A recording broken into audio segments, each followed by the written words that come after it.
الحزبين أحصى بما لبثوا أبدا نحن نقص عليك نبأهم بالحق إنهم فتية آمنوا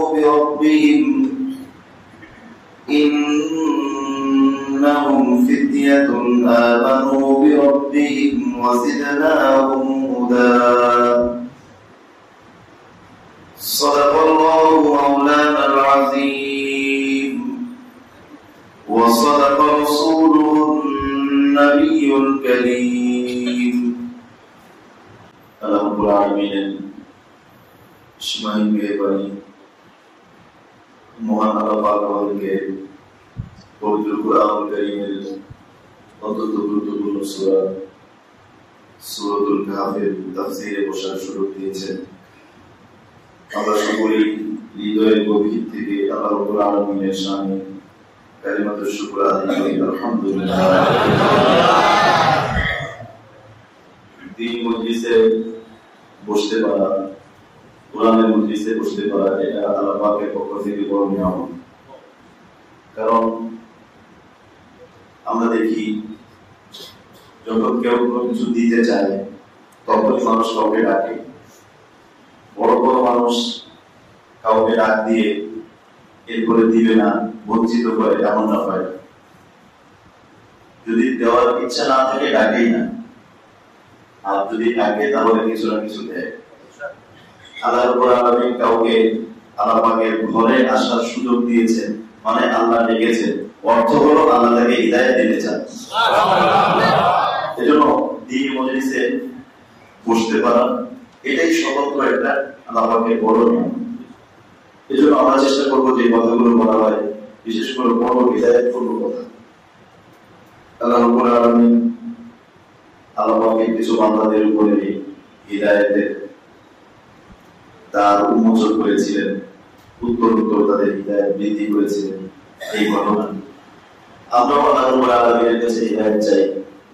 আমরাও আল্লাহ পাকের কাছে প্রতিনিয়ত পড়ি ইহদিনাস সিরাতাল মুস্তাকিম, সিরাতাল মুস্তাকিম, সঠিক পথ, একেবারে সোজা পথ, যে পথে অপরপ্রান্ত হচ্ছে জান্নাত। এই পথে আমরা যেন চলতে পারি এবং মৃত্যু পর্যন্ত এই পথে অটল থাকতে পারি। আল্লাহ পাক তৌফিক দান করুন, আমিন। এবং নবীজি বলেছেন এই যে সিরাতাল মুস্তাকিম, এই পথের ডানে বামে ছোট ছোট অনেক পথ আছে এবং এই পথগুলিতে প্রত্যেক পথে একজন আহ্বানকারী সে ডাকছে। শুধুই পথ আছে এরকম না, আমি একটা পথে যাচ্ছি, এই পথের ডানে বামে ছোট ছোট পথ, ওই পথের মাথায় একজন আহ্বানকারী ডাকছে, এদিকে আসো, এদিকে আসো। কখনো কোনো আহ্বানকারী সুদ করে সুদের লোভ দিয়ে ডাকছে, কখনো কোনো আহ্বানকারী কোনো নারীর ছলনা দিয়ে ডাকছে, কখনো কোনো আহ্বানকারী কোনো হারামের ছলনা দিয়ে ডাকছে। ওই ব্যক্তি মহা সৌভাগ্যবান যে ব্যক্তি সবগুলি ডাক অপেক্ষা করে, আর এই যে সিরাতে মুস্তাকিম এর অপর প্রান্তে রব্বুল আলামিন জান্নাতের দিকে রাখছেন।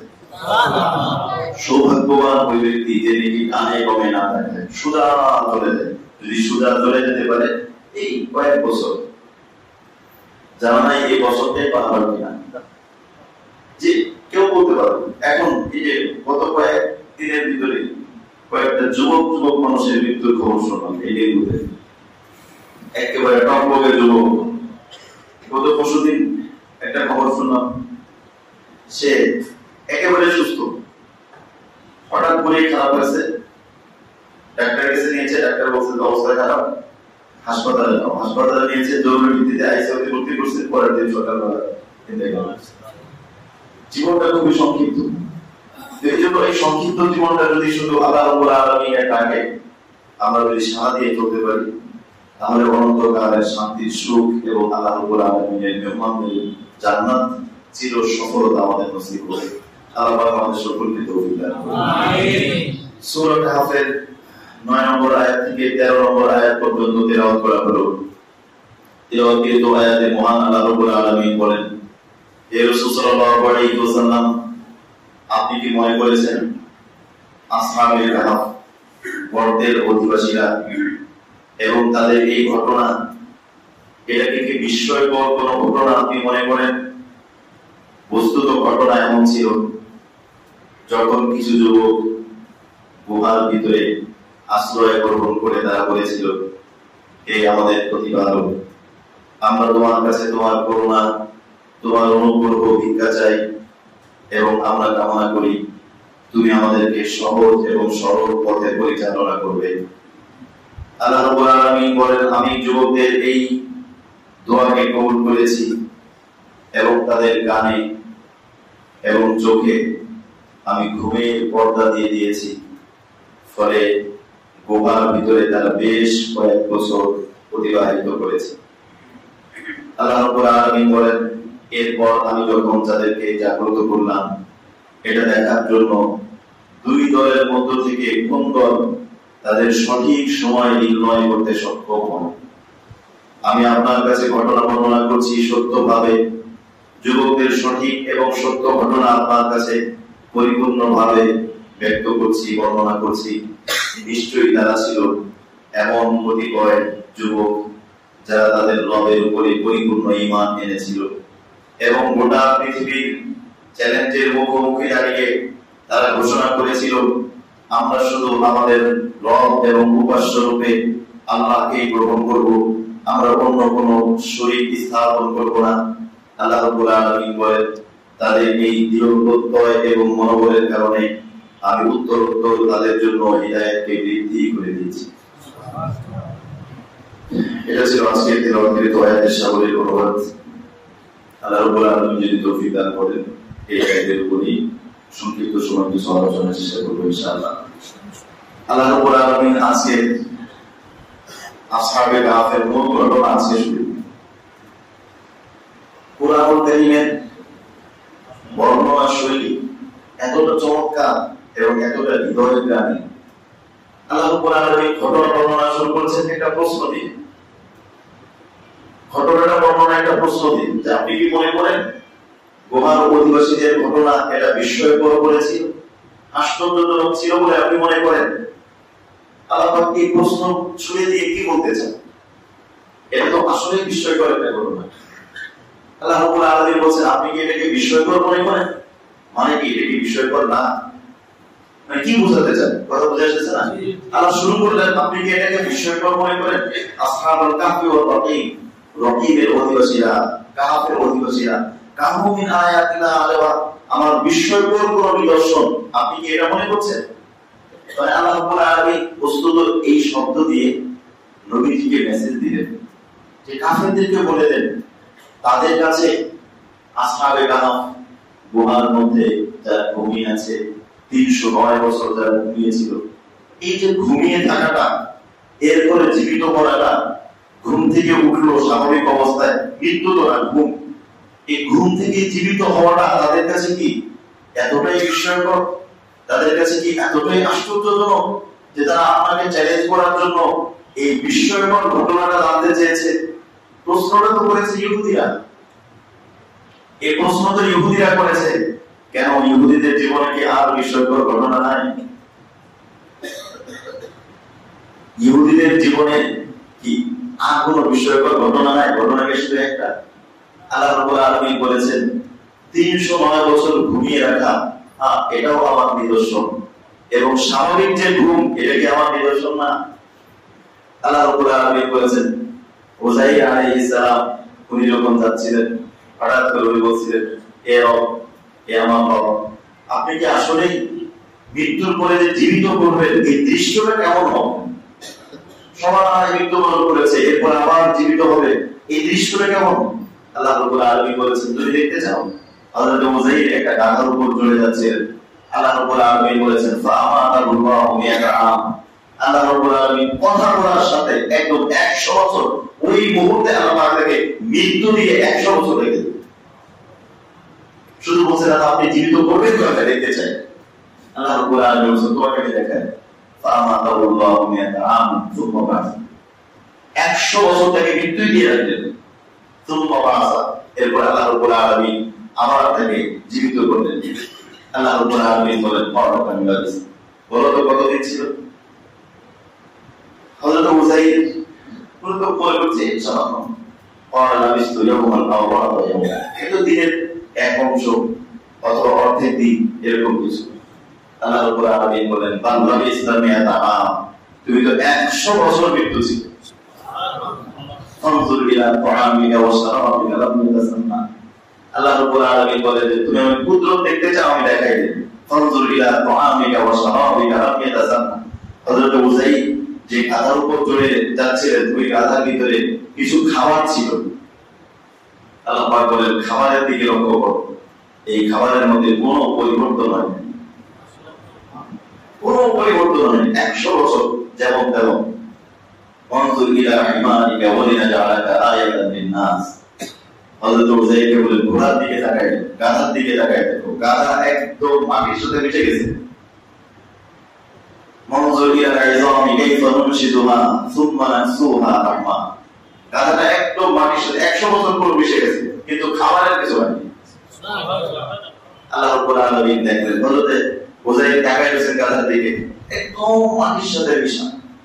ওনার চোখের সামনে দেখছে আস্তে আস্তে গাধা আস্তে আস্তে মাটির সাথে একটু উঁচু হচ্ছে, একটা হাঁটি হচ্ছে, এর সাথে চোখের সামনে একটা বড় ভিডিওর মতো, বিভিন্ন সময় ভিডিওর মধ্যে যেগুলো কৃত্রিম ভাবে বানানো, একদম চোখের সামনে উনি দেখলেন যে একটা গাধা এরকম আস্ত এবং জিন্দা হয়ে তার সামনে উপস্থিত হয়ে গেছে।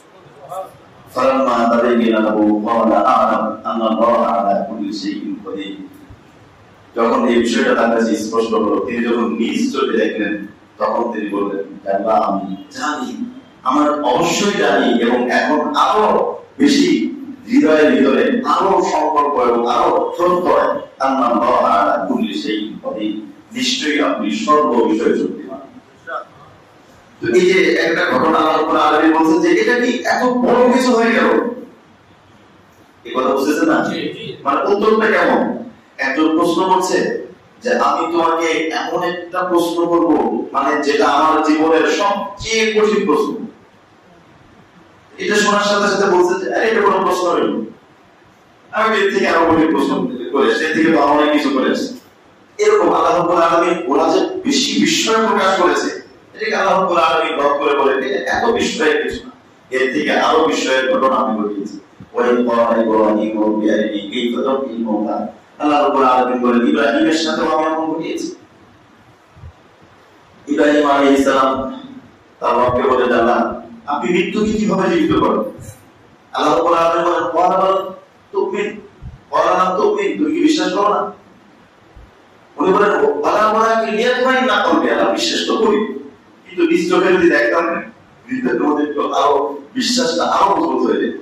এমনি তো বিশ্বাস আছে, না দেখলেও বিশ্বাস আছে। হযরত ইব্রাহিম তিনি ধরতে পারা, আল্লাহ রাব্বুল আলামিন বলেন ফাহুজ আরবাআতাম মিনাত তাইয়্যিব ফাসরুহু ইলাইহি, তুমি এটা চারটা পাখি নাও, চারটা পাখি নিয়ে ওদেরকে শিকারি বানাও, এতটা শিকারি যে তুমি ডাক দিলেই চলে আসে, বিভিন্ন পাখি এসে পোষ মানে, তুমি ডাক দিবা আর সাথে সাথে চারটা পাখি দৌড়ে চলে আসবে।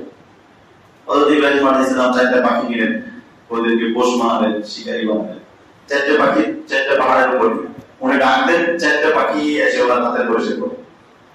আল্লাহ রাব্বুল আলামিন বললেন সুম্মা জাআলা আলা কুল্লি জাবালিন মিনহুন্না জুজআন সুম্মা দুহুন্না ইয়াতিনাকা সাআয়া, ওই চারটা পাখিকে জবাই করো, চারটা পাখিকে জবাই করে তার গোশতগুলো মিশায় দাও, একদম সবগুলো মিশায় দাও, এরপরে চারটা পাহাড়ের উপরে ওই মিশানো গোশতগুলো রেখে দাও, এরপরে তুমি ডাক দাও, দেখো আমার নিদর্শন আমার নির্দেশে ওই পাখিগুলো একত্রিত হয়ে উড়ে তোমার কাছে ফিরে আসবে। হযরত ইব্রাহিম আলাইহিস সালাম যখন এই দৃশ্য দেখলেন, দেখার সাথে সেম উনি একই কথা বলেন আল্লাহ ইন্নাল্লাহা আলা কুল্লি শাইইন কাদির, আল্লাহ নিশ্চয়ই আপনি সর্ব বিষয়ে শক্তিমান।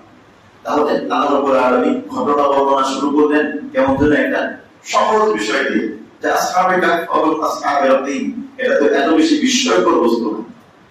এরকম বিস্ময়কর বস্তু আমার রবের চতুর্দিকে, আমাদের চারপাশে রবের বহু সৃষ্টি, আমাদের চারপাশে এরকম অনেক আল্লাহ পাকের কুদরত আছে যেগুলো আল্লাহ রাব্বুল আলামিন এই সৃষ্টি নিদর্শনকে প্রকাশ করে। এখানে একটা বিষয় যেটা আলোচনা, আসহাবে কাহফ এবং আসহাবে রাকিম, রাকিম মানে অর্থ, কাহফ মানে অর্থ। তো এখানে আল্লাহ রাব্বুল আলামিন দুটো শব্দ বলেছেন, একটা হচ্ছে আসহাবে কাহফ, কাহফের অধিবাসীরা, আর একটা হচ্ছে আসহাবে রকিম। দুইটা কি একই না নাকি দুইটা ভিন্ন ভিন্ন ঘটনা? অধিকাংশ মুফাসসিরিন একরাম বলেছেন দুইটা একই ঘটনা। আসহাবে কাহফ বলতেও যা বোঝায়, আসহাবে রকিম বলতেও তাই বোঝায়। আর রকিমের অর্থ হচ্ছে ফলক, মানে গুহার সামনে যে বিভিন্ন ব্রিজ বা অনেক কিছু উদ্বোধন হয়ে একটা ফলকের ভিতরে নাম লেখা থাকে, তো কোনো গুহার ভিতরে অথবা বাড়ির সামনে এরকম একটা ফলকের ভিতরে নাম লেখা, এটাকে রকিম বলে। ইমাম বুখারী রাহিমাহুল্লাহ উনি সহিহ বুখারীর ভিতরে এই ঘটনা এনেছেন এবং এই তাফসীরের মধ্যে উনি বলেছেন দুইটা ভিন্ন ভিন্ন ঘটনা। উনি বলেছেন আসহাবে কাহফ এটা হচ্ছে এক ঘটনা, আর আসহাবে রকিম হলো আরেকটা ঘটনা। সেই ঘটনাটা কি? উনি হাদিস বর্ণনা করেছেন, রাসূল সাল্লাল্লাহু আলাইহি ওয়াসাল্লাম বলেছেন, ইত্তালাকা সালাসাতু নাফারিন মিম্মান কানা ক্বাবলাকুম হাত্তা আওয়াহুমুল মাবিতু ইলা মা। ইমাম বুখারী রাহিমাহুল্লাহ বলেছেন আসহাবে রকিমের ঘটনা হলো তিনজন ব্যক্তি, তারা ঘর থেকে বের হয়ে তারা চলছিল, এটা বনি ইসরাইলের তিনজন ব্যক্তি, তারা পথ চলতে চলতে হাত্তা আওয়াহুমুল মাবিতু ইলা মা, রাত্রেবেলা তারা একটা গুহার ভিতরে আশ্রয় গ্রহণ করল। রাত্রেবেলা তারা গুহার মধ্যে আশ্রয় গ্রহণ করল। হঠাৎ ফানহাদারাত সাখরাতুন মিনাল জাবাল, একদম গুহার উপরে যে পাহাড়, গুহা তো বলা হয় পাহাড়ের ভিতরে একটা গর্তের মতো, যেখানে মানুষ আশ্রয় গ্রহণ করতে পারে। আগের যুগে এমনটাই ছিল, কারণ অনেক সময় দেখা যায় পাহাড়ি অঞ্চলে মানুষ পথ চলতো, হঠাৎ এরকম গর্ত থাকলে সেখানে তারা আশ্রয় নিত, এমনটা ঘটনা ছিল। তিনি বলেছেন যে এদের ঘটনা হচ্ছে ওরা এরকম পথ চলতে যাচ্ছিল, ফানহাদারাত সাখরাতুন মিনাল জাবাল, উপর থেকে বড় একটা পাথর গড়ায় পড়তে পড়তে পড়তে পড়তে ওই গুহার মুখের উপর এসে পড়ল। ফাসাদ্দাত আলাইহিমুল বাব, এতে গুহার যে মুখ ছিল সেটা একেবারে পরিপূর্ণভাবে বন্ধ হয়ে গেল। ফাকালু ইন্নাহু লা ইউজিকুম মিন হাদিহি সাখরাতি ইল্লা আন তাদউল্লাহা বিসালিহি আমালিকুম। তারা তিনজনই বলল যে আজকে আমরা যে আটকা পড়লাম, ওই সময় তো আসলে মোবাইল ছিল না অথবা গুগল ম্যাপ ছিল না, যে আমরা লোকেশন পাঠিয়ে দিচ্ছি আমরা কোথায় সমস্যা করছি, এরকম তো কিছু না, দুনিয়া কেউ জানবে না যে কোথায়। আগে যুগে তো সিস্টেম এমনই ছিল, যোগাযোগের কোনো মাধ্যম নাই, ভিতরে আটকা পড়েছে পাহাড়, আটকা পাথর এসে মুখ বন্ধ করে দিয়েছে। তখন তারা নিজেরা বলাবলি করলো যে আজকে এই পাথর থেকে আমরা কেউ মুক্তি পেতে পারবো না, তবে আল্লাহ রাব্বুল আলামিন যদি আমাদেরকে মুক্ত করেন তাহলে আমাদের মুক্ত হওয়া সম্ভব। এবং তাদের মাথায় আল্লাহ রাব্বুল আলামিন অনেক চমৎকার একটা বুদ্ধি দিল। বুদ্ধিটা কি? বুদ্ধিটা হচ্ছে যে আজকে আমরা আল্লাহর কাছে দোয়া করব, তবে আমাদের খাঁটি নেক আমলের ওসিলা দিয়ে, নেক আমল যে আমলটা নাকি শুধুই আল্লাহর জন্য করা হয়, এই আমলের ওসিলা দিয়ে দোয়া করলে দোয়া কবুল।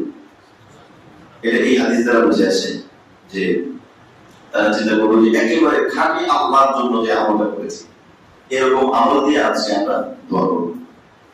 তখন তারা বলল আচ্ছা ঠিক আছে আমরা দোয়া করি। ফাকালা আহাদুহুম আল্লাহুম্মা কানা লি আবওয়ান শাইখান কাবীরা, তার মধ্যে একজন বলল যে আল্লাহ আমার বৃদ্ধ পিতামাতা ছিল দুইজন, কিন্তু লা উখবিরু ক্বাবলাহুমা আহলান ওয়ালা ওয়ালা, আমার যে বৃদ্ধ পিতামাতা, আমি কখনো বৃদ্ধ পিতামাতাকে দুধ পান করানোর আগে আমি নিজে অথবা আমার পরিবারের কেউ আমরা দুধ পান করতাম, আগে তাদেরকে খাবার খাওয়াতাম, এরপর আমরা।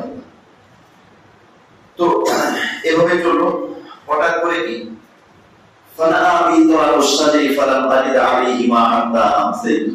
হঠাৎ একদিন আমি মেষ চড়াচ্ছিলাম, মেষ চড়াতে চড়াতে ছাগল চড়াতে চড়াতে একটু দেরি হয়ে গেল, আমি বাসায় আসতে আসতে রাত হয়ে গেল। তখন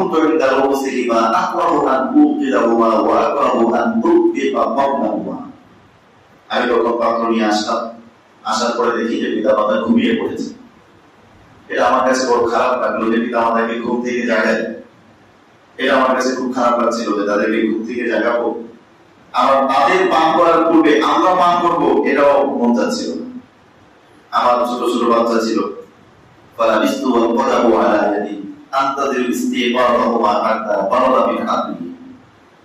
আমার ছোট ছোট বাচ্চা ছিল, তারা আমার কাছে কান্নাকাটি করছিল, কিন্তু আমি কখনোই আমার বাচ্চাদের কারণে পিতা মাতাকে জাগাইনি, বরং আমি চিন্তা করছি তারা জাগ্রত হবে, এরপর আমি তাদেরকে মান করাবো, এরপর আমরা মান করবো। আমি দুধের পেয়ারা নিয়ে সারাটা রাত তাদের মাথার কাছে দাঁড়িয়েছি। তখন তিনি বলেন, আল্লাহুম্মা ইন কুনতা তা'লামু আন্নী ফাআলতু যালিকা ইবতিগাআ ওয়াজহিক ফাফাররিজ আন্না মা নাহনু ফীহি। হে আল্লাহ, আমি এই কাজটা যদি আপনার সন্তুষ্টির জন্য করে থাকি, তাহলে আপনি আমাদেরকে এই বিপদ থেকে উদ্ধার করেন। আল্লাহ রাব্বুল আলামিন নবীজি বলেন, ফারাদাতিস সাফরাতু শাইআন লা ইস্তাতিউনা আল-খুরুজা মিনহু। এই দোয়ার পর থেকে গর্তের মুখ থেকে পাথরটা একটু সরে গেল, কিন্তু এতটা সরল না যে তারা বের হতে পারে। তখন দ্বিতীয়জন একটা ঘটনা পেশ করলো। দ্বিতীয়জন পেশ করলো যে আল্লাহ, আমার একটা চাচাতো বোন ছিল, ইনকা কানাতলি ইবনাতু আম্মি, আমার একজন চাচাতো বোন ছিল যে আমাকে অনেক বেশি ভালোবাসতো এবং আমি অনেক বেশি ভালোবাসতাম। মানে একটা খারাপ সম্পর্ক হতো। তো আমি চাইতাম তাকে খারাপ ভাবে কামনা করতাম, যে আমি যেন খারাপ উদ্দেশ্য হাসিল করতে পারি। তো হঠাৎ করে একদিন হলো যে সে খুব অভাবে পড়ে গেল। অভাবে পড়ে আমার কাছে কিছু সাহায্যের জন্য আসলো। আমি তার এই দুর্বলতাটাকে আমি সুযোগ দিলাম। আমি সুযোগ নিয়ে বললাম যে আমি তোমাকে সাহায্য করতে পারি, শর্ত হচ্ছে তুমি আমার ইচ্ছা পূরণ করবে, আমি এটা চাই। তখন মেয়েটি এক পর্যায়ে রাজি হলো। প্রথম না, একটা পর্যায়ে মেয়েটি রাজি হলো। শেষ পর্যন্ত আমাদের একটা সময় নির্ধারণ হলো, একটা স্থান নির্ধারিত হলো, সেখানে আমরা উপস্থিত হলাম। আমি আমার অসৎ উদ্দেশ্যটা পূরণ করতে যাব। ঠিক এই মুহূর্তে ওই মেয়েটা আমাকে লক্ষ্য করে বলল, ইত্তাকিল্লাহ, তুমি আল্লাহকে ভয় করো। মানে একেবারে কাছাকাছি হয়ে গিয়েছে দুজন। ঠিক ওই মুহূর্তে বলছে, ইত্তাকিল্লাহ, তুমি আল্লাহকে ভয় করো। এই যে একটা কথা, আল্লাহকে ভয় করো, এই কথাটা ওনার কাছে এতটা লাগছে, ঠিক ওই মুহূর্তে সেখান থেকে উনি উঠে আসছে। তখন বলতে যে আল্লাহ, এই কাজটা আমি করলাম শুধুই তোমার ভয়ে, দুনিয়ার অন্য কোনো উদ্দেশ্যে, শুধুই তোমার ভয় থেকে বিরত থাকার জন্য, তোমার ভয়ে অন্যায় থেকে বিরত থাকার জন্য আমি এই কাজটা করলাম। আল্লাহ, এই কাজটা যদি তোমার সন্তুষ্টির জন্য করে থাকি, তাহলে তুমি আজকের এই বিপদ থেকে আমাকে রক্ষা করো। এ কথা বলার পর পাথরের মুখ থেকে, গুহার মুখ থেকে পাথর আরেকটু সরল, কিন্তু পরিপূর্ণ না।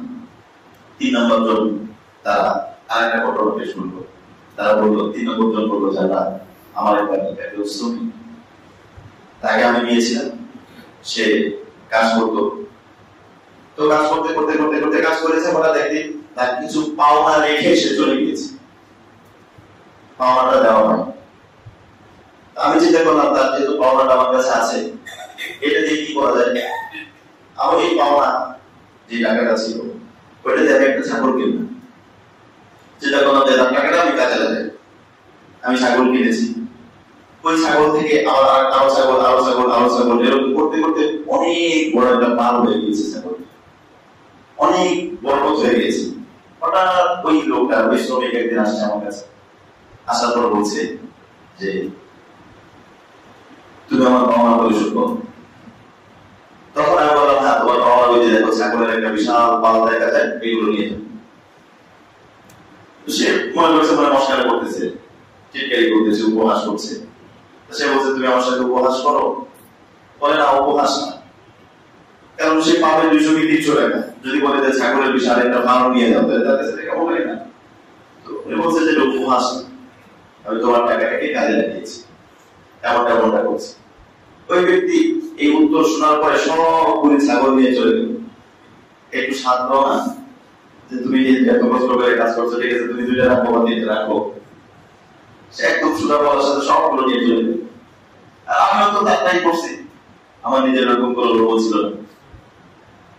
আল্লাহ, আমার এই কাজটা যদি তোমার সন্তুষ্টির জন্য হয়ে থাকে, এটা একদম খারাপ উদ্দেশ্য না, শুধু তোমার সন্তুষ্টির জন্য, তাহলে আজকের এই বিপদ থেকে আমাকে রক্ষা করো। 3 জনের 3 বিপদ, 3 ভালো কাজে উছিলায় পাথরটা পরিপূর্ণভাবে সরে গেল। এই ঘটনা থেকে একটা বিস্ময়কর জিনিস বুঝে আসে। বিস্ময়কর বিষয়টা হলো, দেখেন, কিতাবের ভিতরে লিখছে, বিপদ দূর করার বড় আমল, বিপদ কিসে দূর হয় আর বিপদ কিসে আসে এটাও জানতে হবে। পরীক্ষা না, বিপদ। পরীক্ষা তো যে কোনো সময় যে কাউকে আসতে পারে। আল্লাহ রাব্বুল আলামিন যে কাউকে যে কোনো সময় পরীক্ষা নিতে পারে। পরীক্ষা বিপদ আর বিপদ বালা মুসিবত। পরীক্ষা তো মুসিবত না, পরীক্ষা তো পরীক্ষা, কিন্তু আরেকটা হচ্ছে মুসিবত। তিনজন যে বিপদে পড়ে তারা আল্লাহ রাব্বুল আলামিনের কাছে পেশ করলো, দেখেন একটা হচ্ছে ঈমান, ইবাদত, মুআমালা, মুআশারা, আখলাক। এই তিনজনকে আল্লাহর কাছে ঈমান পেশ করছে। ঈমানের কোনো ঘটনা, ইবাদতের কোনো ঘটনা, নামাজ, রোজা, হজ, যাকাতের ঘটনা। প্রথম জন পেশ করছে মুআশারা, হক। আমার উপর কার কি হক আছে, মায়ের হক, সন্তানের হক, বাবার হক, স্ত্রীর হক, প্রতিবেশীর হক। এই হকগুলো আদায় করা, এর নাম হলো মুআশারা। আর মুআমালা হলো লেনদেন। আমার কাছে কেউ টাকা পায়, আমার কাছে কোনো পাওনা আছে, এই পাওনাদারের পাওনা পরিশোধ করা, এটার নাম হলো কি মুআমালা। আর নিজের চরিত্রকে কত পবিত্র রাখা, এর নাম হলো আখলাক। তাহলে একজন পেশ করছে মুআশারা, আরেকজন পেশ করছে মুআমালা, আরেকজন পেশ করছে কি আখলাক। তো এই তিনটা জিনিস বোঝা যায়, এই তিনটার ওসিলায় বিপদ দূর হয়। এই তিনটা এমন একটা বিষয়, মুআমালা, মুআশারা, আখলাক, যার ওসিলায় আল্লাহ রাব্বুল আলামিন সংকট মানে একদম চতুর্দিক দিয়ে দরজা বন্ধ। এই চতুর্দিক দিয়ে দরজা বন্ধ থাকলে এই তিনটার ওসিলায় চতুর্দিক দিয়ে দরজা খুলে দেয়। সুবহানাল্লাহ। এজন্য আমরা আমাদের জীবনে এই বিষয়গুলো গুরুত্ব দিব। অনেকে দেখা যায় এই বিষয়গুলো গুরুত্ব দেয় না। এমনিতে দেখা যায় যে নামাজ পড়ে, রোজা রাখে, কিন্তু হক আদায় করা এটা বড় জিনিস। আশা করি থানভীর রহমতুল্লাহ আলাইহি উনি একবার কিতাব লিখতেছেন, সকালবেলায় কিতাব লিখতে বসছে, কিছুই আসে না, অথচ উনি মানে এতগুলি কিতাব লিখছেন যে ওনার কিতাব, উনি যে পরিমাণ কিতাব লিখছেন, একজন যদি জন্মের পর থেকে মৃত্যু পর্যন্ত শুধু কিতাবগুলো পড়েও শেষ করতে পারবে। এই পরিমাণ কিতাব উনি লিখছেন। এমন কোন সাবজেক্ট নাই যে সাবজেক্টে ওনার কিতাব, সব বিষয়ের উপর ওনার কিতাব আছে। উনি সকালবেলায় কিতাব লিখতে বসছে, লিখতেই পারেন, কিছুই মনে আসে। চিন্তা করছে কি হলো, কোনো কিছুই মনে আসে না। এই মানে কিছুক্ষণ গোলাগুলি করতেছে, কিছুই মনে আসে, মনের ভিতরটা পুরো খালি হয়ে গেছে। কি করা যায়? ছুটাছুটি করতেছে, ইস্তেগফার করতেছে, আল্লাহ কি হলো, আমার একদম দিয়ে কিছুই আসে না, কেন এরকম হলো? হঠাৎ করে ওনার মনে পড়ছে যে ঘটনা তো আর একটা, ওনার স্ত্রী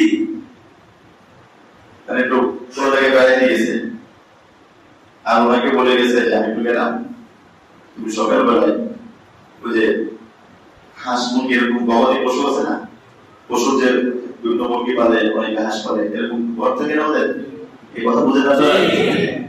হাঁস মুরগির যে ঘর, ঘর থেকে ঘর তো আলাদা, প্রত্যেকের ঘরের ভিতরে বাসার পাশে যে জায়গায় হাঁস মুরগি আটকানো থাকে দরজা খুলে দেওয়া লাগে, দরজা খুলে দিলে সকালে সবাই বের হয়ে যায়, আবার সন্ধ্যার সময় আবার সেখানে যায় থাকে।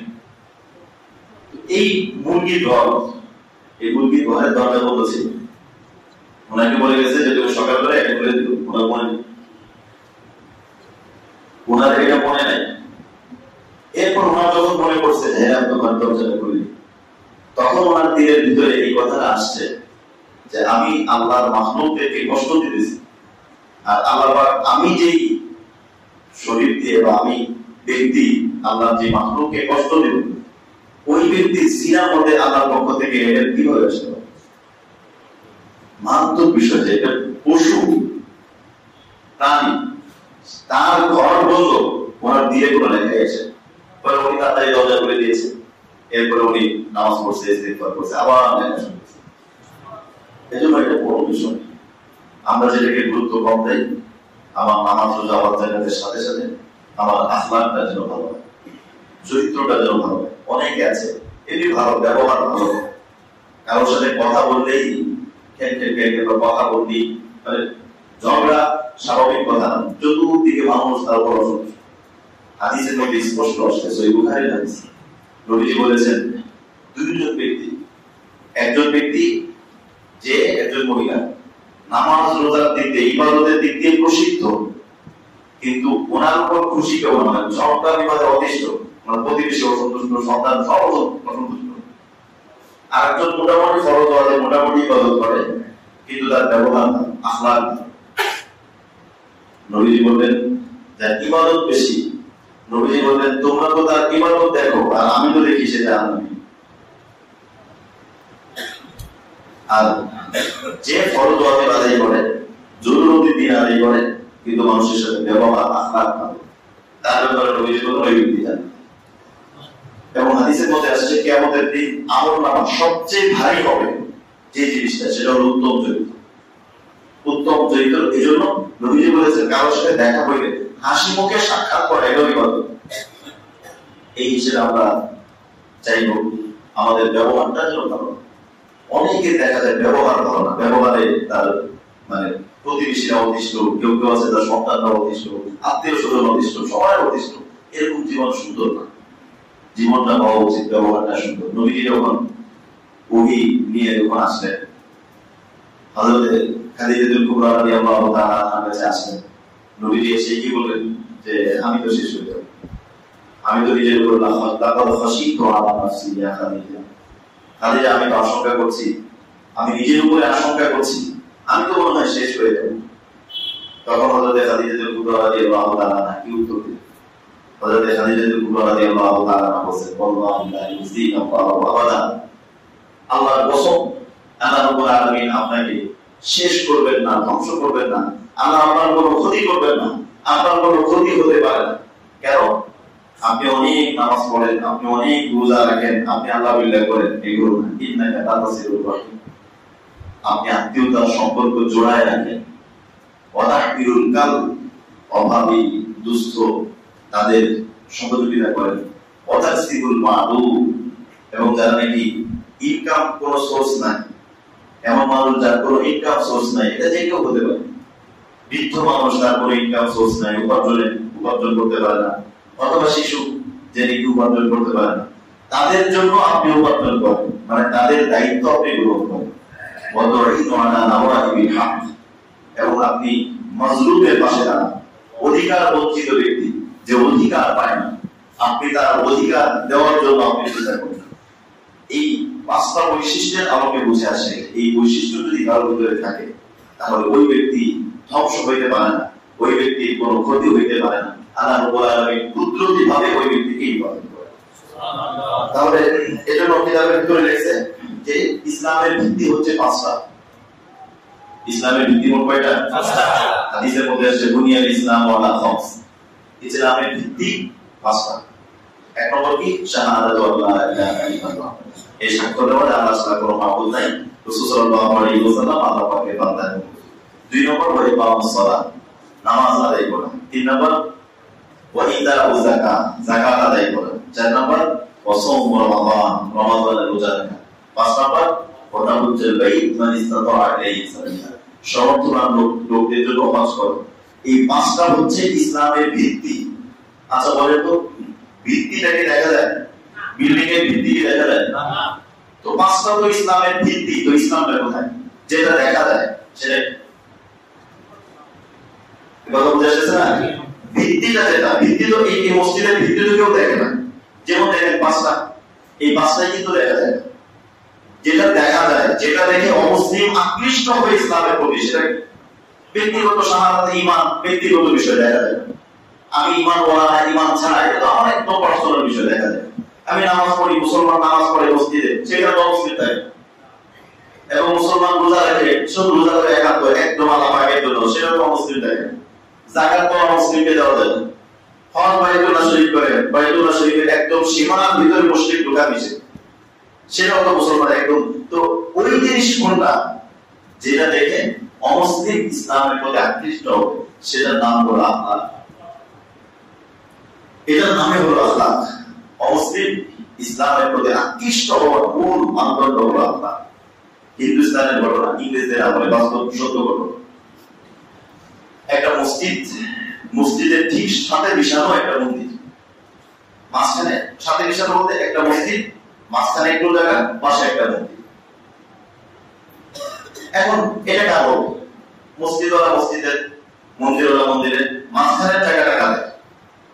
মসজিদওয়ালারা দাবি করতেছে মাঝখানের জায়গা হলো মসজিদ, মন্দিরওয়ালারা দাবি করতেছে মাঝখানের জায়গাটা মন্দির। আসলে কাদের? এখন এই বিচার আদালতে গেছে, ওই সময় ইংরেজদের শাসন, ইংরেজদের বিচারক ছিল। সে বিচারক তারা মনে করে ইংরেজদের ধারণা, তারা যেহেতু অমুসলিম, তাদের ধারণা হলো দুইটাই ধর্মীয় প্রতিষ্ঠান। মসজিদ যেরকম উপাসনা হয় এটাও ধর্মীয় প্রতিষ্ঠান, আর হিন্দুদের মন্দির এটাও ধর্মীয় প্রতিষ্ঠান। এটা তার বিশ্বাস। আর আমাদের বিশ্বাস হলো মসজিদ ধর্মীয় প্রতিষ্ঠান আর মন্দির মানুষের বানানো, এটা কোনো ধর্মীয় প্রতিষ্ঠান। এটা আমাদের বিশ্বাস, এবং এটা বাস্তবতা, এটা কোনো ধর্মীয় প্রতিষ্ঠান না। কিছু মানুষ এরকম, আমার ছোট ছেলে সে যদি এরকম খড় দিয়ে একটা বাড়ি তৈরি করে, ওটা ওর কাছে বাড়ি, এটা তো আমি বাড়ি করতে পারি। কথা বলেন, মুসলমানের আগে এটা থাকবে, এটা ওর কাছে ধর্মীয় প্রতিষ্ঠান, আমার কাছে তো ধর্মীয় প্রতিষ্ঠান না। কারণ স্রষ্টাকে বানানো যায় না। যেই জায়গার ভিতরে স্রষ্টাকে বানায় রাখা হয়, তাহলে ওই স্রষ্টাকে যারা বানাইছে ওরা আরো বড় স্রষ্টা। কারণ ওরা স্রষ্টাকে বানায়, ওর কথা কোনো না যে স্রষ্টাকে বানাইতে পারে, স্রষ্টাকে তো বানাইতে পারে। যাই হোক, কোরআন ইংরেজের বিশ্বাস ছিল যে এটাও ধর্মীয় প্রতিষ্ঠান, এটাও ধর্মীয় প্রতিষ্ঠান। এখন উনি বলতেছে যে দেখো, ধর্মীয় প্রতিষ্ঠানের ক্ষেত্রে আমি সমতা নীতি আমি কারো উপর কোনো বাড়াবাড়ি করবো, এজন্য এটা রায় দেওয়া খুব মুশকিল। এই রায় তোমাদেরকে দিতে হবে এমন একজন ব্যক্তি যে ব্যক্তি এই জায়গার ব্যাপারে নিশ্চিত হতে পারবে, এগুলো তোমরা সাক্ষী বের করো। হিন্দুরা বলছে যে স্যার আমরা একজন ব্যক্তিকে মানি, উনি যদি বলেন ওনার কথা আমরা মেনে নেব, সেটা হলো ওই মসজিদের ইমাম সাহেব। মসজিদের ইমাম সাহেব যদি বলে জায়গাটা মসজিদের, আমরা মেনে নেব। মুসলমান তো সবাই খুশি হয়ে গেছে যে ইমাম সাহেব মসজিদের ইমাম সাহেব তো মসজিদের ব্যাপারে বলবে। এখন যখন নাকি বিচার এরকম এক ব্যক্তি হয় যে ব্যক্তিকে সবাই মেনে নেয়, তখন বিচার সহজ হয়ে যায় না। তাই ইমাম সাহেবকে তো মুসলমানরা মানে, হিন্দুরা কোনো আমরা বলি। ইমাম সাহেবকে রাখছে, ইমাম সাহেব বলছে যে এই জায়গাটাতে মসজিদের না, এটা নিশ্চিত, এটা আমি জানি। এই জায়গাটা মসজিদের না, এটা নিশ্চিত, বাকি মন্দিরের কিনা সেটা মাথা না, বাকি এটা মসজিদের না, এটা নিশ্চিত। এখন জায়গা কার? মন্দিরের হবে না, এই কথা বুঝতে না। কারণ এরা দাবি করতেছে হলো মসজিদের, ওরা দাবি করতেছে মন্দিরের। এক গ্রুপ যদি বলে এটা মসজিদের না, তাহলে ওই গ্রুপেরটা দাবি চলে আসবে মন্দিরের। মুসলমানরা সবাই অসন্তুষ্ট হইল ইমাম সাহেব, ইমাম সাহেব মসজিদের পক্ষে কথা বলল। তখন বিচারক গাইড দিয়েছে যে জায়গা মন্দির। আর হিন্দুরা তো অনুরোধ একদম অনেক বৈঠক করে চলে গেছে। মুসলমান যারা ছিল তারা ইমাম সাহেবের উপর অসন্তুষ্ট করে, হুজুর আপনি এটা কেন বলেন, এত মুসলমানদের বিরুদ্ধে গেল না, মুসলমান তো হারিয়ে গেল। তখন উনি বলছেন যে আজকের রায়ে মুসলমানরা হেরে গেছে, কিন্তু ইসলাম জিতে গেছে। হারছে কারা? কথা বুঝেন না? কথাটা বলে বলতে থাকে, কথা বলা থাকে, সবার একদম বলতে করে থাকে, বাসায় ঝগড়া করে আসছে। হারছে কারা? আর জিতছে কে? ইসলাম জিতছে। কাহিনী এখানে শেষ। এই ঘটনাটা প্রত্যক্ষদর্শীদেরকে প্রভাবিত করছে, খুব বেশি প্রভাবিত করছে। এরকম একটা ঘটনা হজরত ওমরের যুগেও ঘটছে। ওই রাত্রেবেলায় ইমাম সাহেবের কামরায় ওই এলাকার যে ঠাকুর, হিন্দু যে ঠাকুর, ওই ঠাকুর দরজা নক করছে, আপনার সাথে দেখা করবো বলছে কি, এবং সে কিছু কাগজপত্র ফাইল নিয়ে আসে। আসার পর বলছে যে হুজুর আপনি আমাদের কালিমা পড়ে মুসলমান করেন। কারণ আজকে আপনার এই বিষয়টা আমাদেরকে প্রভাবিত করছে যে ইসলাম আসলেই ইসলাম, সে অন্যায় ফয়সালা করে না। ইসলাম অন্যায় ফয়সালা করে না, ন্যায় তো ন্যায়। এই ন্যায়ের শিক্ষা আজকে আমরা, ইসলামের এই ন্যায়ের শিক্ষা আমরা নিজ চোখে দেখলাম। আর মসজিদের যে মন্দিরের যে জায়গা, আমি দাবি করতাম জায়গাটা মন্দিরের, কিন্তু আমি নিজে বলতেছি জায়গাটা মন্দিরের না, জায়গাটা আমার পৈতৃক সম্পত্তি। কিন্তু আমি ধর্মীয় অনুষ্ঠানে ধর্মীয় প্রতিষ্ঠানে দাবি করছি এই জন্য যে ধর্মীয় প্রতিষ্ঠানের হইলে জায়গাটা দাবিটা মজবুত হয়। কথা বুঝতেছেন না? যদি বলা হয় মসজিদের জায়গা, তাহলে পুরো এলাকাবাসী সবাই আমার পক্ষে, মন্দিরের জায়গা হিন্দুরা সবাই পক্ষে। আমি দাবিটাকে মজবুত করার জন্য বলছি হিন্দুদের। আসলে এটা হলো আমার পৈতৃক জায়গা, আমি পৈতৃক জায়গার কাগজপত্র নিয়ে দেখেন, এটা হলো আমার পৈতৃক জায়গা।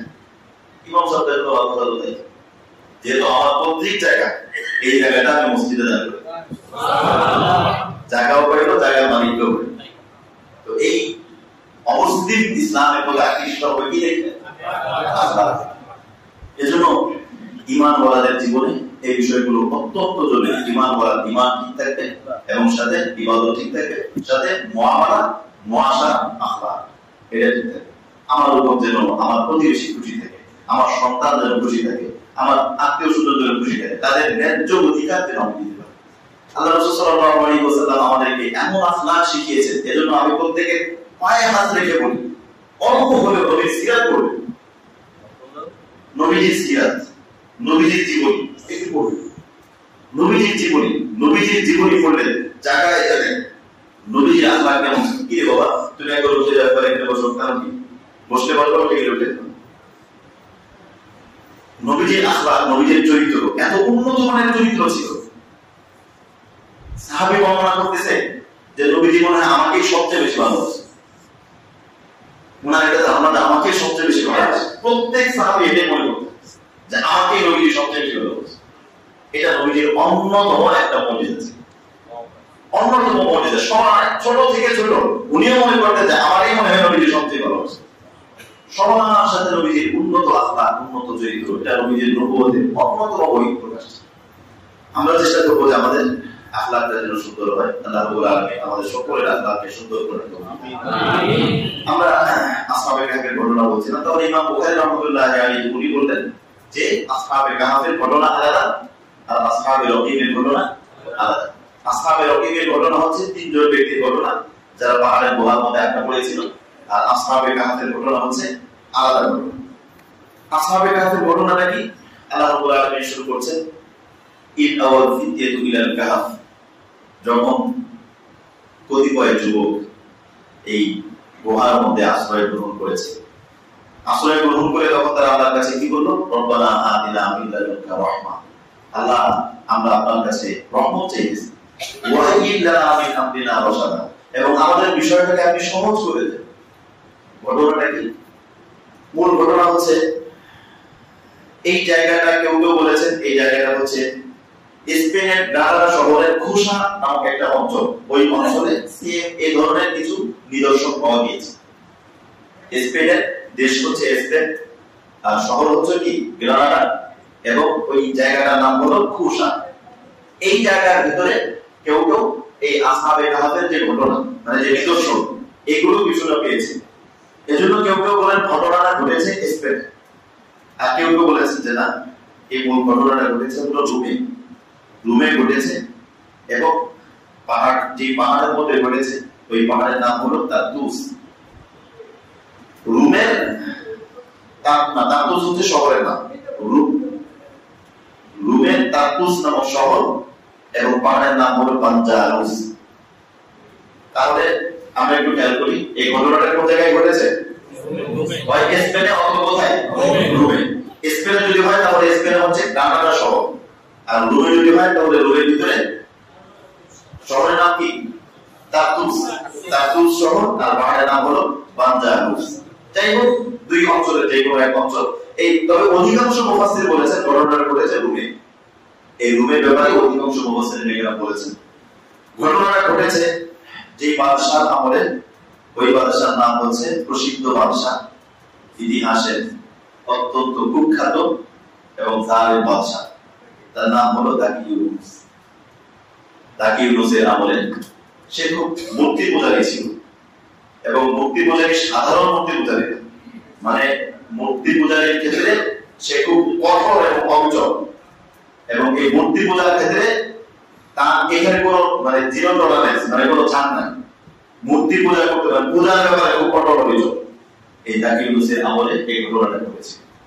সে বছরে একবার তার শহরের মধ্যে রুলস করে দিয়েছে যে যে বছরে একবার একটা মূর্তির যে উৎসব, এই উৎসবে এলাকার সবাই, দেশের সবাই উপস্থিত হতে হবে এবং সবার সম্মিলিত উপস্থিতিতে সেখানে প্রত্যেকের মূর্তি পূজা করতে হবে। এক্ষেত্রে কোনো ছাড় নাই। যদি কেউ মূর্তি পূজা না করে, একমাত্র শাস্তি মাথা আলাদা করে। জোর করে মূর্তি পূজা হয়েছে এরকম ইতিহাস আছে, এই কথা বলে নেই। এই পৃথিবীর ইতিহাসে মূর্তি পূজা না করলে মাথা আলাদা হয়ে যাবে এরকম ইতিহাস অনেক আছে। কিন্তু নামাজ না পড়লে, অমুসলিমকে জোর করে নামাজ পড়তে বাধ্য করা হয়েছে যে নামাজ না পড়লে মাথা আলাদা হয়ে যাবে, এই 1400 বছরের ভিতরে এরকম একটা ঘটনা হবে, একটাও নাই। এরপর বলে ইসলাম নাকি তরবারির জোরে, জোর করে ইসলাম যদি তরবারির জোরে প্রতিষ্ঠিত হতো তাহলে এই ভারতকে আমরা শত শত বছর, 850 বছর মুসলমান শাসন করেছে। আর যদি হিন্দু থাকতো, এক দুটো দিন না, 850 বছর, 850 বছর ধরে শাসন করা হয়েছে। আজকে সেখানে হিন্দু কোথায়? মানে হিন্দুদের সবকিছুই তো আছে। তাহলে বোঝা গেল মুসলমান শাসন করেছে, মুসলমান শাসন করে ইসলাম প্রতিষ্ঠিত করেছে, জোর করে তাদেরকে ধর্মান্তরিত করে, জোর করে তাদেরকে মুসলমান বানানো হয়। ইসলামের নাম দিয়েছে, যার মন চাইছে আলাদা পড়াই পেয়েছে। তো এই বাদশা ছিল, সে খুব জালেম বাদশা। তো তার হুকুম নড়চড় হয় না, এইভাবে সে তার ধর্মের উপর অভাব থাকে, শিরকের উপরে। কিন্তু ওই জামানায় এই ঘটনাটা ঘটেছিল, তাফসীরের ভিতরে আসছে, এই ঘটনা ঘটেছিল 250 খ্রিস্টাব্দে। এখন কত? 2025। আর ঘটনাটা ঘটেছিল কত খ্রিস্টাব্দে? 250 খ্রিস্টাব্দে। আর তারা ঘুমিয়েছিল 309 বছর। তাহলে 250 আর 309 কত হয়? 559। কত হয়? 559। আর আমাদের নবী দুনিয়াতে আসেন কত খ্রিস্টাব্দে? 570। তাহলে বলেন তো নবীজি আসার কত বছর আগে ঘটনা? 11 বছর আগে, কাছাকাছি 11 বছর আগে। নবীজি দুনিয়াতে আসেন 11 বছর আগে ঘটনা। তাদের ঘুমের সময় ছিল 250, আর তারা ঘুমিয়েছিল 309 বছর। আর ঘুম থেকে জাগ্রত হয়েছে 559, আর আমাদের নবী এসেছেন 570 খ্রিস্টাব্দে। ঘুমের ঘটনাটা কি? এই কয়েকটা যুবক, মানে বাদশা যখন এই ফরমান ছিল, তাহলে এখানে আমরা যে বিষয়টা বুঝলাম, তাহলে নবীর আগের যুগ, মানে তারা কার অনুসারী ছিলেন? ঈসা আলাইহিস সালাম। ঈসা আলাইহিস সালামের অনুসারী ছিলেন, তারা হচ্ছে ঈসা আলাইহিস সালামের ধর্ম। কিন্তু বাদশা ছিল তাকে হলো সেগুলো মূর্তি পূজা। তার ওই বছরের একবারের যে মেলা, এই মেলায় প্রত্যেকে অংশগ্রহণ জরুরি, বাধ্যতামূলক। কিছু মানুষ, এবং এরাও শাহী মানে রাজ বংশের, সাধারণ কেউ, রাজবংশের কয়েকজন যুবক, এই যুবক তাওহীদে বিশ্বাসী। তারা মূর্তি পূজায় বিশ্বাসী না, তারা তাওহীদে বিশ্বাসী। আল্লাহ রাব্বুল আলামিন যখন কোনো কাজ নেন, তখন যে কোনো জায়গা থেকে কাজ নিতে পারেন। আর ইসলামের ইতিহাস এটাই বলে, যেই জায়গায় অন্ধকার বেশি ওই জায়গায় আল্লাহ ব্যবস্থা করে। এটা আমাকে রাজি করতেছেন। এই যে সম্রাট আকবর দ্বীন ইলাহি, নতুন একটা ধর্ম, মানে এমন কাজ আবু জেহেল করে নাই। সম্রাট আকবর যে কাজ করেছে, এই কাজ আবু জেহেল করে নাই, ফিরাউন করে নাই, নমরুদ করে নাই। ভিন্ন এমন কাজ, কারণ ভিন্ন ধর্ম। আবু জেহেল কিন্তু নতুন ধর্ম নাই, বাংলার ধর্মের উপর করছিল, এই কথা বুঝে নাই। কিন্তু আকবর, সম্রাট আকবর নতুন ধর্ম বানাইছে। হিন্দু মুসলমান দুই ধর্ম, ওখানে কিছু নিয়ে এখানে কিছু নিয়ে দুইটা মিলে একটা নতুন ধর্ম বানাইছে। এটা এই কাজ কেউ করে, এত জঘন্য কাজ করছে নতুন ধর্ম। আকবর লেগে আপনারা মুসলমান মনে করেন, জঘন্য কাফের, শুধু কাফের না, জঘন্য কাফের, মানে আবু জেহেল থেকে বড় কাফের, নতুন ধর্ম প্রবক্তা। ও যখন ধর্মটা বানাইল, তখন মুজাদ্দিদ আল-হাসানি রাহমাতুল্লাহ আলাইহি উনি তো গর্জে উঠলেন, তার বিরুদ্ধে সংগ্রাম করলেন। আর সে তো ব্যাপকভাবে, প্রত্যেক জালেমের বৈশিষ্ট্য হলো জালেম জুলুম করা। জালেম যখন জুলুম করে তখন তার মাথা ঠিক থাকে না, এটা প্রত্যেক জালেমের বৈশিষ্ট্য। ব্যাপকভাবে সে তো শুরু করলো, মুজাদ্দিদ আল-হাসানি রাহমাতুল্লাহ আলাইহিকে জেলখানার মধ্যে বন্দী করলো। আর উনি তো মুজাদ্দিদ, ওনাকে জেলখানার মধ্যে বন্দী করলো। জেলখানার মধ্যে যারা ছিল সবাই ওরা পরিচিত হইল। পরে ওনার কাছে খবর পেয়েছে তুমি জেলখানার মধ্যে ঢুকেছো, জেলখানায় তো তোমার বিরুদ্ধে একটা ইস্যু তৈরি হয়ে গেছে, পরে ওখান থেকে আবার মুক্তি দিয়ে ওনাকে গৃহবন্দী করে রাখলো। তো বলার বিষয় হচ্ছে এই যে এত বড় একটা নতুন ধর্ম প্রবর্তক এই কানটা কাঁধে অনেক নির্যাতন করছে ইসলামের ব্যাপারে, মানে ব্যালেন্স করে চলা সে চাইছিল একটু ব্যালেন্স করে। এই জন্য এই মাথা নববর্ষ ওকে তো একটা কৌশলে বানাইছে, এখান থেকে আরবি থেকে নিয়ে বাংলা থেকে নিয়ে মাঝখানে মাঝামাঝি এই কথা বুঝতেছেন না? এই আরবি 1400 চলে না, হিজরি কত 1400 1447 মানে 1400, বাংলা কত 1400। এই আরবি থেকে কিছু দিছে, আরবি থেকে কিছু দিছে, আবার 16 বছর পয়লা বৈশাখ থেকে নতুন একটা ইয়ে শুরু করে, মানে একদম ভিন্ন ব্যালেন্স করা। এটা হলো জঘন্য একটা অন্যায়। ইসলামের ভিতরে বিন্দু মাত্র সংযোজন করা অথবা বিয়োগ দেওয়া কারো বাবার ক্ষমতা। ইসলাম যা আছে তাই না। আমি কোন সালাম আবিষ্কার করছি, একজন আরেকজনকে দেখতে হলে সালাম দেবেন কি সালাম, এটা নিজের থেকে সে আবিষ্কার করছে, মানে একদম নতুন ধর্ম, যেটা বললাম যেটা আবু জেহেলও করে। যাই হোক, যা অর্থ হইল শেষ পর্যন্ত সম্রাট আকবর এত বড় মানে ইসলাম বিদ্বেষী ওলামায়ে কেরামকে ব্যাপকভাবে হত্যা এবং ব্যাপক গ্রেফতার। শেষ পর্যন্ত আল্লাহ রাব্বুল আলামিন কি করলেন, এই সম্রাট আকবরের ঘরের মধ্যে পাঠাইলেন বাদশা আলমগীর রহমতুল্লাহ। আওরঙ্গজেব যাকে বলে, আওরঙ্গজেব উনি ফতোয়া আলমগীর লিখেছেন। এই ফতোয়া আলমগীর লেখক উনি আকবরের ঘরে আসেন। এই কথা বুঝতেছেন? যেখানে অন্ধকার না ওখানে কি পাঠায় আলো পাঠায়। এই যে আওরঙ্গজেব উনি আকবরের ঘরে, এরপরে তো উনি আসার পরে জালেমের জুলুম তো বেশি দিন থাকে না। বাদশা আওরঙ্গজেব রহমতুল্লাহ আলাইহি উনি যখন ফতোয়া সামিল একটা ব্যাপকভাবে ওলামায়ে কেরাম, মানে এখন সব জায়গায় ফতোয়া আলমগীর ওনারাই ফতোয়া কিতাব কিন্তু ব্যাপকভাবে চলছে। ওলামায়ে কেরাম ওলামা বান্ধব এবং ব্যাপকভাবে উনি দিনের অনেক খেদমত করেছেন।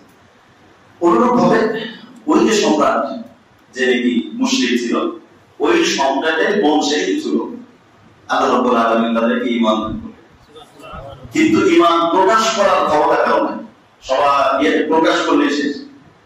এখন চিন্তা করা মনে হয় ব্যক্তিগতভাবে তারা ইবাদত করে এবং ব্যক্তিগতভাবে তারা খ্রিস্টান, ব্যক্তিগতভাবে তারা তাওহীদে বিশ্বাসী, মূর্তি পূজারী না, কিন্তু এ কথা কেউ প্রকাশ করে না। তো ওই যে উৎসব, বছরে একবার যে উৎসব হয়, ওই উৎসবের মধ্যে সবাই জমা হয়েছে, ওই 7 জন যুবক পড়া হয়েছে। পড়া যাওয়ার পরে মেলার পাশে এখানে শিরিকের ইয়ে চলতেছে, ওরা পাশে একটা জায়গায় চুপ করে বসে আছে। কেউ জানে না যে কেউ কারো পরিচয় জানে না, 7 জন আলাদা দাদার মধ্যে বসে আছে। একজন চিন্তা করে আমি তো বসলাম ও কি জন্য বসছে, ও চিন্তা করতেছে আমি তো বসলাম ও কি জন্য বসছে, মানে এরকম দাদার আলাদা আলাদা সবাই বসে আছে। তো একজন মনে করতেছে যে এরা কি গোয়েন্দা নাকি, মানে আমি এখানে বসলাম এরা কি আমাকে ফলো করতেছে কিনা। প্রত্যেকে গোয়েন্দা মনে করতেছে যে আমাকে কি ফলো করতেছে, কারণ 500 তো মারাত্মক জানেন বাচ্চা এইভাবে, মানে মন্ত্রীর ক্ষেত্রে তারপর ছাড় নাই। তো শেষ পর্যন্ত সাহস করে একজন বলে উঠছে, ভাই আপনারা এখানে বসছেন কেন? এবার আপনি বলেন কেন বসছেন? এমনি আমরা এমনি বসছি। আবার কিছু এরকম বলেন, আরে ভাই এমনি না, কি কারণ আপনারা কি জন্য বসছেন? পরে একজন বলছে যে আমরা যে কি জন্য বসছি এই ব্যাপারটা আসলে আমরা নিজেরা সন্দিহান, যে আমরা একে অপরের পরিচয় জানি না। এমনি তো জানি পরিচয় জানি, কিন্তু কে যে এই কোন মাকসাদে বসছে এটা আমরা জানি না। আমরা যদি এটা নিশ্চিত হইতে পারি যে আমার প্রত্যেকের মনের কথাটা কি, তাহলে আমরা প্রত্যেকেই নিজের মতামতকে ব্যক্ত করতে পারি। সুন্দর এটা পরামর্শ। তখন একজন বলে উঠছে যে আমি এর জন্য বসছি, আমি এই মূর্তিকে মানি না, সাথে আমরা এই জন্য বসছি, তুমি কি জন্য এই জন্য। তখন সবাই একজন হয়েছে আসলে তাই কি মানো, এটা মূর্তি যেটা মানুষ বানায় সেটা রব হইতে পারে, এবং এই পূজা এটা আমরা করতে পারবো, এই পূজা যে করতে পারবো না এজন্য এখানে আসা লাগে, না আসলে তো খবর আছে, কিন্তু আমরা পূজা করতে পারবো না, এজন্য বসে কি করা যায় উপায় বের করা দরকার।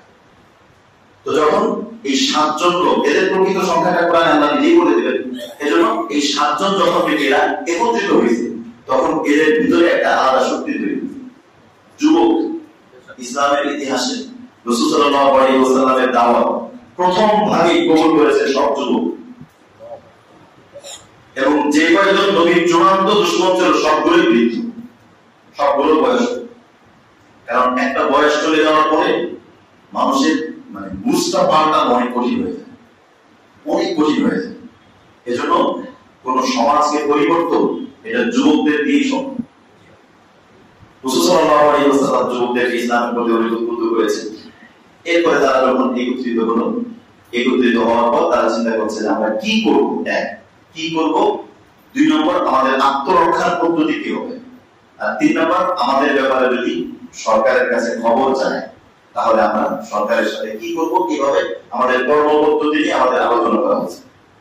এই পরামর্শ করতে করতে এই খবর তাকিউর কাছে পৌঁছে গেছে যে তোমার কিছু চামচা তো থাকে সবসময়, জানেন কি হয়েছে, সব এলাকার মধ্যে কিছু চামচা থাকে, জানেন কি হয়েছে, কি হয়েছে। এই কাহিনী আপনার বংশের এবং শাহী পরিবার, সাধারণ মানা যায়, শাহী পরিবারের কিছু লোক তারা মূর্তিকে পূজা করেন। উনি বলছেন এটা তো হইতেই পারে না, তো হইতে পারে না, আপনি ডাকেন, আপনি ডাকে হইতে পারে না, না পারে তারা বুঝবে। যদি হইতে পারে, যদি হইতে পারে সবার ক্ষেত্রে যে নীতি তাদের ক্ষেত্রে একই নীতি থেকে আমি সর্বনাশের যে হোক, শাহী পরিবার হোক আর যাই হোক, তারা যদি আমার কথা না হয় তাদের মাথা আলাদা করে।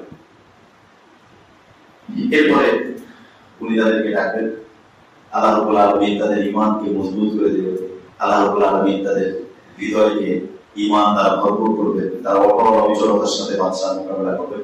আল্লাহ রাব্বুল আলামিন যদি তৌফিক দান করেন আমি সত্যি ইনশাআল্লাহ আলোচনা করি।